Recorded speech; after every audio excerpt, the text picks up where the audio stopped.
Made in Bangladesh.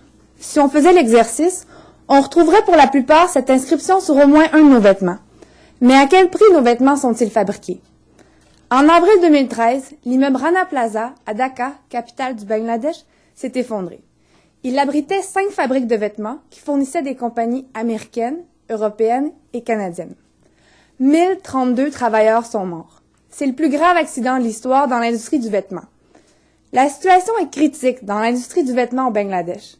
En plus des nombreux accidents, les conditions de travail sont souvent déplorables et les salaires sont insuffisants. Après la tragédie du Rana Plaza, des initiatives juridiques ont été prises afin d'améliorer la sécurité et les conditions de travail.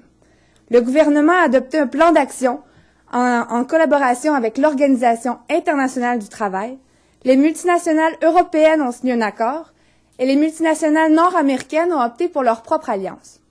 L'objectif de ma recherche est premièrement de comprendre les causes du problème des conditions de travail, deuxièmement d'évaluer le potentiel des réponses juridiques après le Rana Plaza et troisièmement d'analyser différentes solutions afin de protéger adéquatement les droits des travailleurs. Puisque 85% des travailleurs du vêtement sont des femmes, j'adopte une perspective axée sur le genre féminin. Je me suis rendue à Dhaka en février dernier afin de rencontrer des dirigeants syndicaux, des chefs d'ONG, des directeurs de fabriques et des travailleuses afin de connaître leur histoire et leur opinion. Le but est que je puisse fonder mon analyse non pas seulement sur la théorie, mais aussi sur l'expérience de ces gens afin de me faire une idée plus juste de la situation. De façon générale, il ressort de mes recherches que les initiatives juridiques après le Rana Plaza ont un potentiel de succès, mais à court terme.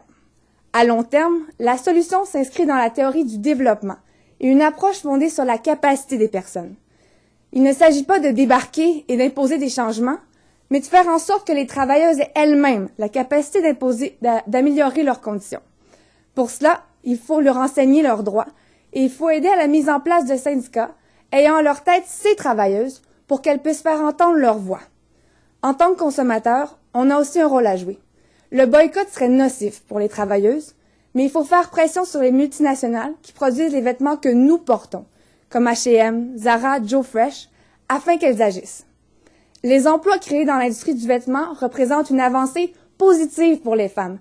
Elles veulent ces emplois, mais dans la dignité. C'est dans cette optique que s'inscrit ma recherche. Comprendre le problème pour proposer des solutions afin que les Bangladaises gardent leur emploi, mais dans de meilleures conditions.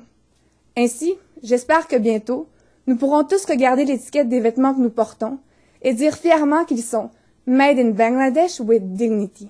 Merci.